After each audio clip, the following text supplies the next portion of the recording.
15 feet by 60 feet में 2 floor में 3 BHK का लग्जरियस हाउस प्लान कैसे बंगलो मेकर्स की टीम ने डिज़ाइन किया है, आज हम हमारे नए प्रोजेक्ट के द्वारा बताने वाले हैं। हाय, मेरा नाम अश्विन मंडलोई है and I am the founder of bungalow makers. Bungalow makers एक ऑनलाइन प्लेटफॉर्म है जहां आपको घर बैठे आपके नए घर की डिज़ाइनिंग प्लानिंग मिल सकती है। जैसे हम अब जिस प्रोजेक्ट की बात कर रहे हैं, अगर उसकी बात करते हैं, उसकी जो डायमेंशंस है वो 15 फीट बाय 60 फीट है और फेसिंग की बात करते हैं तो वो वेस्ट फेसिंग है।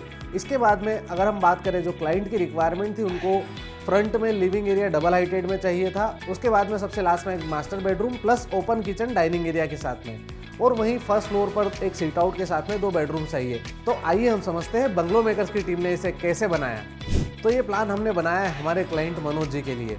प्लान की डायमेंशंस मैंने पहले ही आपको बता दी है। और अब अगर हम बात करते हैं वास्तु की, तो इसमें मनोज सर का कहना था कि उनको वास्तु का ऐसा कोई कंसर्न नहीं है, बट रिक्वायरमेंट्स प्रॉपर फुलफिल होना चाहिए।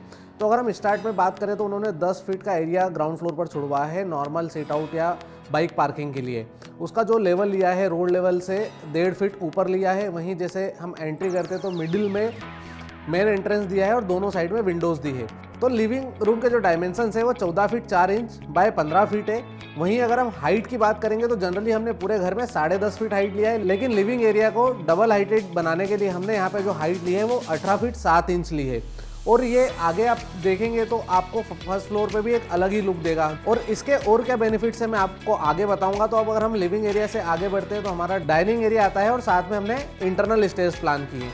डाइनिंग एरिया प्लस स्टेयर्स का जो डायमेंशन है वो 14 feet 4 inch into 8 feet 6 inches है।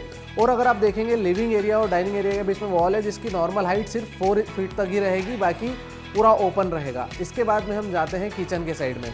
अंदर जाएंगे, किचन का जो साइज़ लिया है 14 feet 4 inch by 9 feet 8 inch का लिया है और किचन एल शेप का प्लेटफॉर्म दिया है। उसके साथ में हमने एक OTS दिया है जो कि प्रॉपर वेंटिलेट कर रहा है किचन को, और साथ में जो पीछे बेडरूम है उसके टॉयलेट्स को भी, और साथ में बेडरूम के लिए भी वेंटिलेशन हो रहा है। वहीं मास्टर बेडरूम के डायमेंशन की बात करते हैं तो उसका डायमेंशन है 10 फीट बाय 14 फीट 10 इंच, और साथ में जो हमने टॉयलेट दिया है वो 4 फीट बाय 7 फीट के हैं। अब अगर हम बात करते हैं ग्राउंड फ्लोर पे कॉमन टॉयलेट की, तो वो हमने नहीं दी क्योंकि हमारे क्लाइंट को रिक्वायरमेंट नहीं था, बट जनरली हम प्रीफर करते हैं कि ग्राउंड फ्लोर पर एटलीस्ट एक कॉमन टॉयलेट होना चाहिए। ये ग्राउंड फ्लोर का प्लान था। अब हम आगे बढ़ते हैं फर्स्ट फ्लोर के लिए। अब जब हम फर्स्ट फ्लोर पर आते हैं तो हमें सबसे पहले हाफ लैंडिंग में जो हमने लिविंग एरिया का जो डबल हाइटेड एरिया था उस पर एक रूम प्लान किया है, जो कि एक्चुअल हाइट से थोड़े से कम एरिया पर प्लान किया गया है। स्पेस को मैनेज करने के लिए ऐसा किया गया है। जो मास्टर बेडरूम दिया गया है उसका जो साइज़ है 14 फीट 4 इंच बाय 15 फीट है। इसमें एक open seat out 9 feet by 10 feet 4 inch का और टॉयलेट 5 फीट बाय 10 फीट का दिया हुआ है। जब हम हाफ लैंडिंग के बाद और कंटिन्यू करके पूरी स्टेयर्स चढ़ते हैं तो हम जब पीछे की साइड में जाएंगे तो एक फैमिली लॉन्च दिया है जिसका साइज़ है 14 feet 4 inch by 9 feet 8 inch, और लास्ट में एक बेडरूम और प्लान किया है जो कि मास्टर बेडरूम है ड्रेस एरिया के साथ में। बेडरूम का साइज़ है 10 feet by 10 feet 6 inch, dress area का साइज़ है 10 फीट 4 इंच। वहीं अटैच टॉयलेट की बात करें तो वो है 4 फीट बाय 7 फीट का। उसके साथ में हमने एक डोर और दिया है। OTS के पीछे एक ओपन सीट आउट बोल सकते हैं, एक छोटा सा बालकनी दिया है जो कि वेंटिलेशन का काम भी करेगा, और हम एक छोटा सा सीट आउट भी प्लान कर सकते हैं। तो इस प्रकार से हमने छोटे से एरिया में एकदम लग्जरी लुक में 3 BHK का प्लान किया है।